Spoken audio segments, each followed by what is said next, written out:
How's it going, guys? Andrew here with Justified EDC, and we got a little bit of a different video here today. This isn't going to be a review or even an overview or anything like that. This is just going to be, you saw the title of the video. It's just going to be a couple just interesting, weird, different things that I have in my collection that I don't really show on the channel all the time.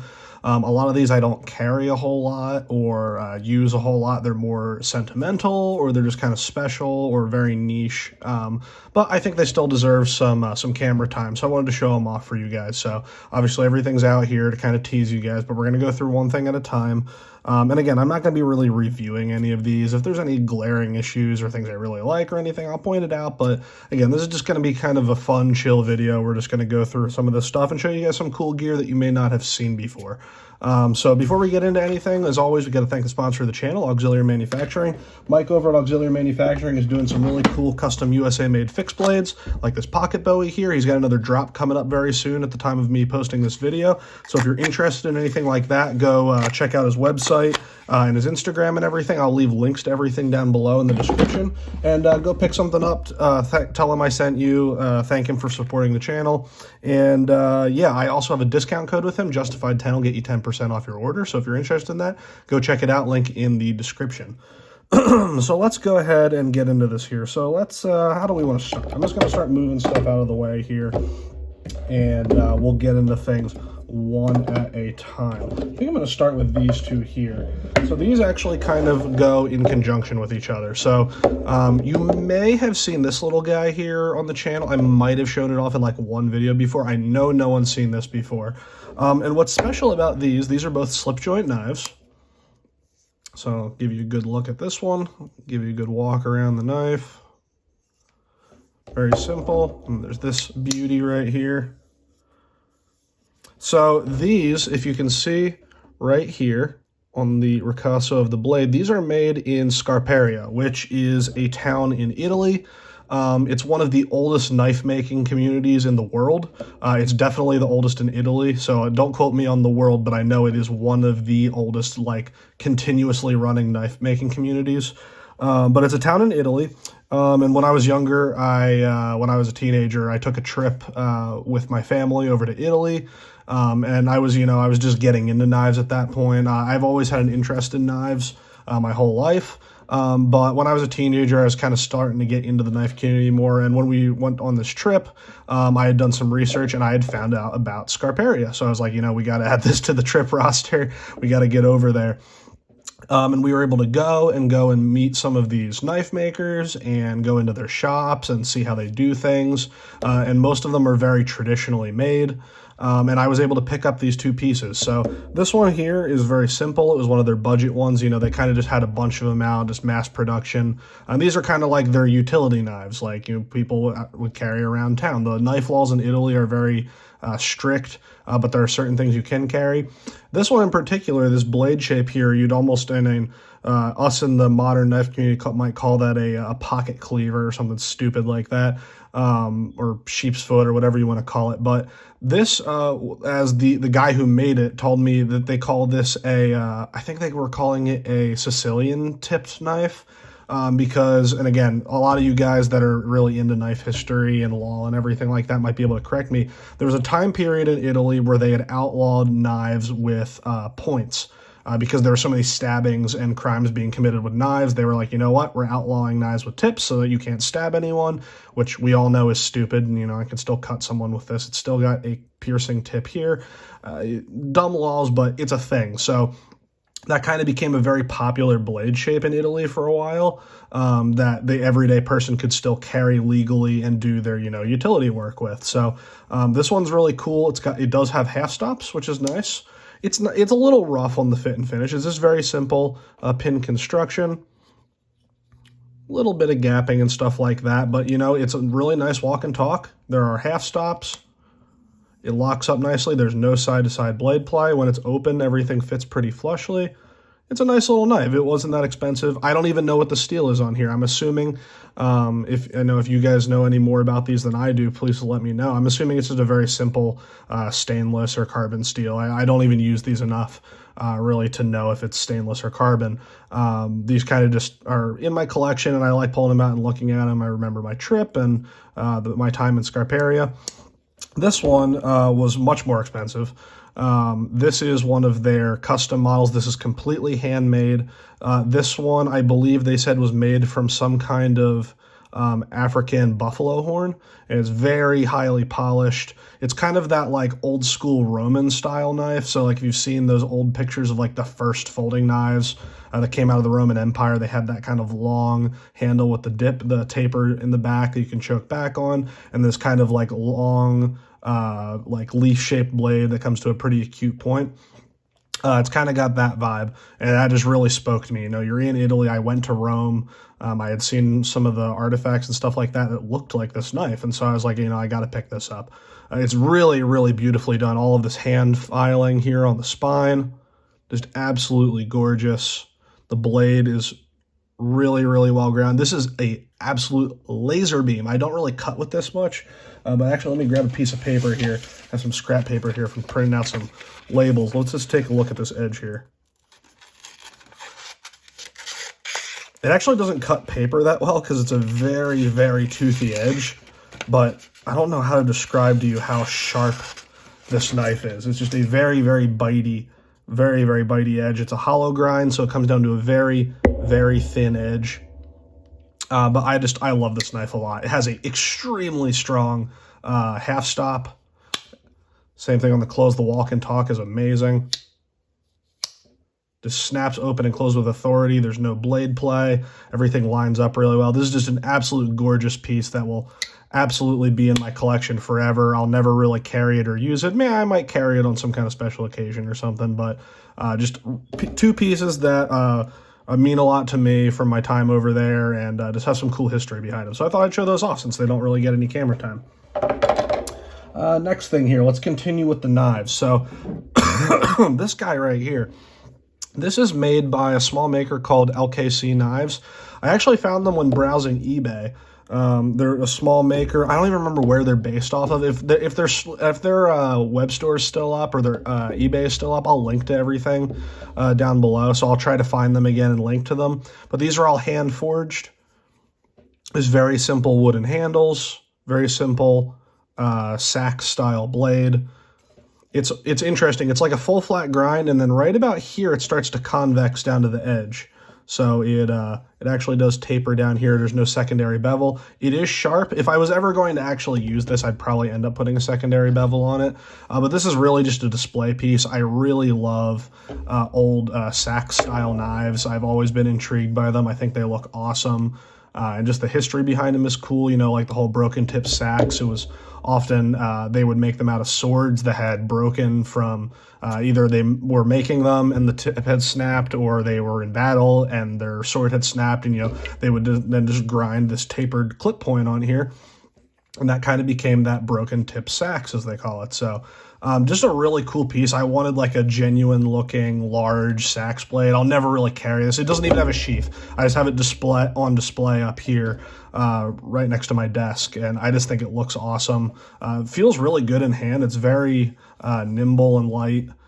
Moves very quickly, which is cool. So I don't know, maybe someday I'll get a sheath made for this and actually carry it just for the hell of it. But really cool knife. I really like this. They really hit the nail on the head in terms of just looking old-fashioned and neat looking. So not very utility driven necessarily, but just a really cool piece that I get a lot of enjoyment out of just looking at it, and I hope you guys do too. So not a whole lot else to say about that. I don't even know what the steel is on it. I just bought it because I thought it looked cool. Let's see, other knives here. This one I think you've seen on the channel before, and I've definitely talked about it before, but I never really talked about it in depth. So this is a Sosby, and you never really see these anymore. I'm not going to put anything out there. There may or may not be a kind of new iteration of this coming out maybe sometime. Who knows? You guys can go bug Parker about that. But he made these a long time ago, and it was basically like you can use it in this kind of this little pinch grip here. It's very comfortable, actually, just as a tiny little utility knife. But you can also kind of use it here in like a push dagger grip like that. It locks into your hand really, really well, as opposed to a lot of push daggers. Like this doesn't really rotate or twist. You can't really torque this out of your hand because it's so small. There's not a whole lot sticking out. And from what I gather from talking to Parker, he originally made this for for women that wanted to carry a small self-defense blade. But often, I know you guys, if out there, if you have girlfriends or wives or sisters or moms or whatever, it's kind of hard for you to get them to carry anything full size, whether that's a gun or a knife or whatever. They usually want something very small that they don't have to think about. The original sheath that this came in was just a simple fold-over Kydex sheath. You could easily neck carry this or tuck it away in a purse, put it on your keychain, anything like that. But I'm very lucky to have gotten one of these. There's not a whole lot of them out there. I only know of one other. I only know where one other is, and I'm pretty sure that's the same with Parker. He might know where maybe one more is, but there's not a whole lot of. I believe there's only 4 or 5 of these out there. So this will be in my collection forever for sure. It's just a really cool little piece. I actually got Josh over Defensive Industries to make me a little ambidextrous sheath for it with a discrete carry concepts clip. So I will often actually put this on the collar of my jean jacket. And just, it's very discreet. All that's sticking out is like that much. It's very easy to just reach up and grab it for just a little utility cuts and stuff like that. But I just think it's cool. I really like this knife. It's such a cool little package. It's just a shrunken down version of something else you'd see. It really reminds me of like the Shivworks push daggers, just shrunk down. And with that sheath, I just think it's a really cool little combination. So yeah, G10, I don't even remember what the steel is on this. I think it's probably AEBL or Nitro V. Those are usually what he uses, but just a cool little knife. I love this thing. And I honestly can't even remember the name of it. I always call it the Runt, but then I've seen other people call it the Fang. So I don't know if the name has changed over the years or there never really was a given name for it, so people have just made them up. But I always call it the Runt, and I think that fits the knife pretty well. So that is that. That is from Sosby, and I'll definitely leave links to him. He doesn't make these anymore that I know of, but he has a lot of other cool models you should definitely check out. Last in the knife realm is this bad boy right here. So if you guys have been around in the knife community for long enough, you know who Matt Freeman is. CMFTW, Big Kitty. He was a knife maker based out of California, just an awesome, awesome guy, and sadly passed away several years ago. But I was very blessed and lucky enough to, before he passed, be able to get a custom knife made for me. So he was really known for his really wide, aggressive American-style tantos, and he was known for doing most of his knives chisel ground. So if you're not familiar, chisel ground just means that it's completely flat on one side, there's no bevel, and on the other side you have your edge bevel and your secondary bevel. But yeah, just I love this piece. It will never leave my connection.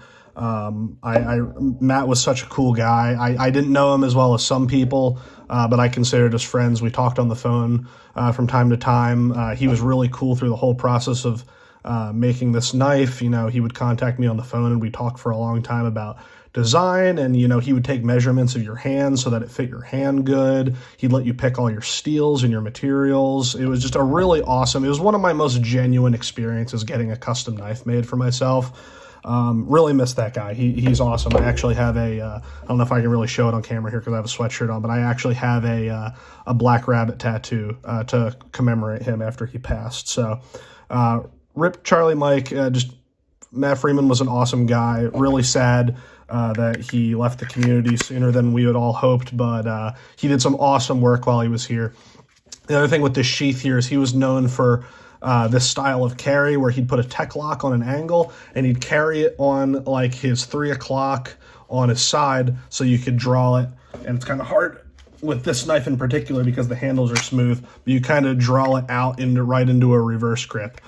He did a lot of Kali, and so he was a big fan of the reverse grip edge out.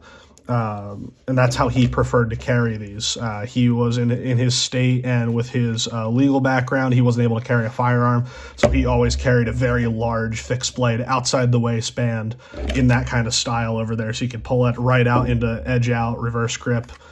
Just a really cool guy. He had a YouTube channel. He has there's a lot of really cool information on his channel and just really cool ways of carrying. And you can kind of get a glimpse into his life and how he made knives and how he thought about things. So I'll link to his YouTube channel. There's also an owner's collection page on Instagram that's run by one of his friends. that I'll link to as well. Definitely go check his stuff out. Sadly, the only way to get these knives anymore is on the secondary market, and people are very much not willing to sell them most of the time. And when they do, they go for very, very high prices, deservedly so. So yeah, this one is in black micarta and Elmax, which if you guys are familiar, Elmax like 10 years ago was kind of like the Magna Cut of today. It's just a very well-rounded steel that balances those three principles of knife steel, which is corrosion resistance, edge retention, and toughness.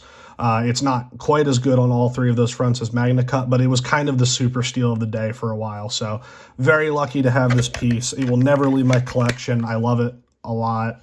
And I should carry it more. I actually have a I have a deep carry offensive industry sheath for it that I can pocket carry it. I have a leather sheath that I can cross draw carry it with. So it's an awesome knife, and like I said, I can't say enough good things about it. Matt, you're truly missed, and yeah, definitely go check out his stuff.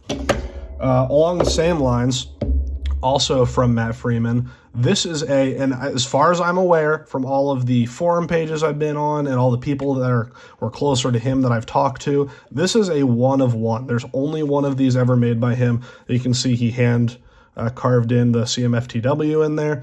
This is a palm sap.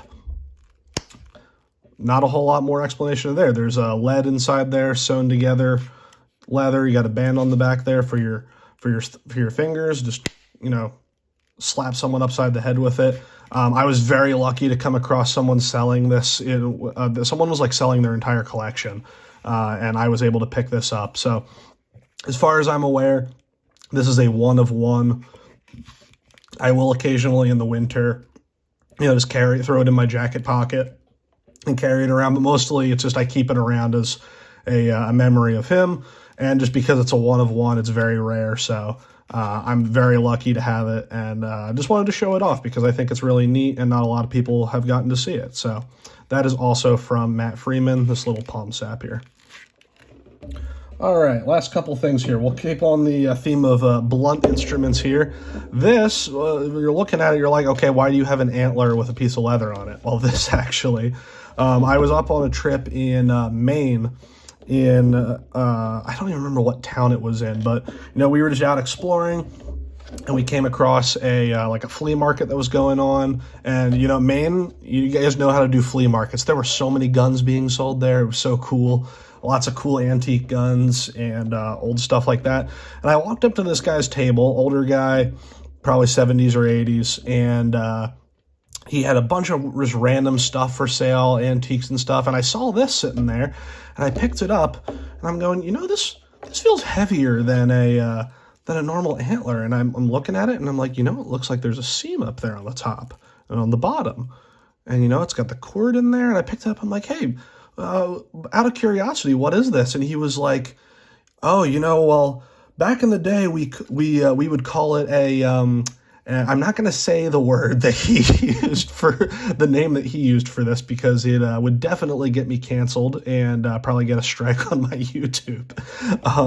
But basically what he told me was that you would keep this under the seat of your car, and if anyone tried to mess with you, you'd knock them upside the head with it. So this is actually an antler they had cut off and filled with lead, probably about down to here. So it's very head forward.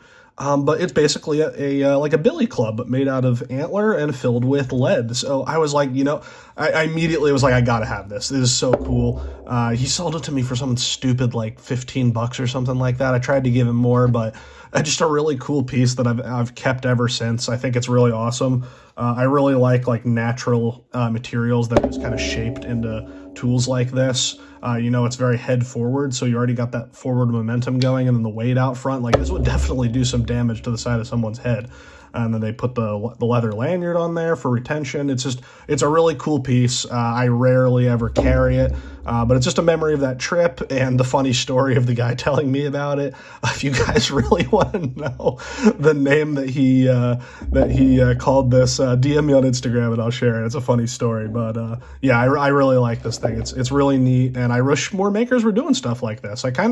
It makes me want to go out, and there's a local place here where we take our deer to get butchered when we when we hunt, and I know they often have like surplus antlers and stuff that people didn't want. So it kind of makes me want to go get some antler and try making one of these on my own. But let me know what you guys think if you'd be interested in something like that. All right. The last two things here. This one, you're going to look at it and say, okay, it's just a flashlight. What's so special about this? This is one of the old, and I don't remember the model name of these. I'm pretty sure there's still a few of them in production. You often see these in yellow, but it's one of the old polymer Surefires. And even more rare, this is kind of a weird Frankenstein of a light. Because this was back when Surefire was still making them with incandescent bulbs, but you actually can get aftermarket LED lenses to put in here. So with the new LED lens, you actually get a decent amount of output and throw with this for an older light, which is really, really neat. I really like these old Surefires. I wish they would update the lenses and bring them back out because they're pretty cheap as Surefires go. I think these still go for like 40, 50 bucks. I got this for really cheap. I think I got this at a gun show one time. But the other neat thing about this is this clip right here. And this fits on a bunch of different lights with the, your standard 1-inch diameter handles. This is a clip made by, if you can see the logo on there, if anyone in the gun world recognizes that, these used to be made by Raven Concealment. And you still see them kind of floating around here and there. It was kind of like the precursor to the Theorem switchbacks that you see on a lot of the modern, like the mod lights and the clouds and everything like that, where it's the ring that you can flip it around and shoot retention with it. But it just has this rubber O-ring on here, and then it adds a pocket clip. So you can get it in here, you get some retention. You can do some of the, you can do some of the modified Surefire techniques with shooting offhand with this. Not as well as the Theorem switchback, but just kind of a retention loop that also adds a pocket clip to your light. So I was lucky enough to snag one of these. They don't make them anymore. I really wish they would bring them back because they really are neat. They're way less bulky and obtrusive than the Theorem switchbacks. I don't know why Raven Concealment discontinued these, but I really wish they'd bring them back. I don't know how many people I've had try to buy this off of me. I'm like, no, I'm keeping it. I like it. But it's really neat. And so, that in the combination with the aftermarket LED, this is just a really cool light. This actually sits on one of my chest rigs as just a backup light. They're really neat. So definitely go check out these Surefires. I'll link to them in the description because I can't remember the name. But yeah, definitely go check those out. And the last thing here, I saved the thing that everyone probably wanted to see for last, the gun. So this is a North American Arms 22 Magnum. So obviously it's in 22 Magnum. And there's a couple special things about this. First of all, the grips that usually come on these are only about that long and they're a little bit shorter. There's not a whole lot to hold on to. They're really difficult to shoot. I really wouldn't ever want to use this in an engagement more past like contact distance. But these grips on here, these G10 grips here, actually Josh over at Defensive Industries turned me on to these. They're really well thought out. They add some length, they add some grip, they add some texture, and they also cover the back of the cylinder here. So if you're pocket carrying this, the cylinder doesn't snag on your pocket as you draw it. I can't remember the name of the company that makes these, but they still do make them. I will link to them in the description. This is just kind of a cool little gun. I had got this a while back. And I do occasionally carry it. I would never carry it as my main carry gun. It's not the best carry gun in the world. Again, single action 22 Magnum is not exactly the ideal carry gun in the modern era. But the other cool thing is Offensive Industries, and actually I got to put this in between the cylinders so it'll go in. Offensive Industries, and I'm not sure if he actually still makes these or not. You might be able to get him to, but he makes really cool Kydex holsters for these with the discrete carry concepts clip. So if you actually wanted to carry this, inside the waistband as like a backup gun or something, you could do that. But these are really cool. So if you're not familiar with these, they're single action only, so they're not double action. You do have to cock the hammer each time. Very rudimentary sights. Again, you don't even really use the sights when shooting with these. It's really just like contact point shooting. But the way you reload this here is you have this thing that out here, you pull that pin out, you pull the hammer back to half cock, and then the cylinder actually fully comes out, and you have 5 shots. I unloaded it here for all you safety nerds, but I have some rounds here that I'll show you.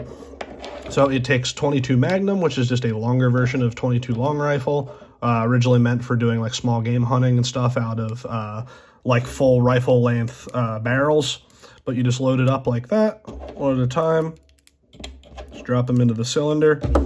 Again, then you just roll the cylinder and you pull the hammer back to half cock. You kind of roll the cylinder back in. And then you put the pin back in. And now you're good to go. And the nice thing about these too is with rimfire, especially in a single action where the hammer has to lay on a cartridge like that, you can see in there it's kind of leaning against the back of that cartridge. You don't really want that because, especially with rimfire, if you bump the back of that hammer, you could actually have a accidental discharge. So they cut these notches into here. You can pull the barrel, you can pull the hammer back, rotate it, and put it in one of these notches so that your hammer isn't resting on a cartridge. And then you can just cock it into single action and take your shot. So a really neat little gun.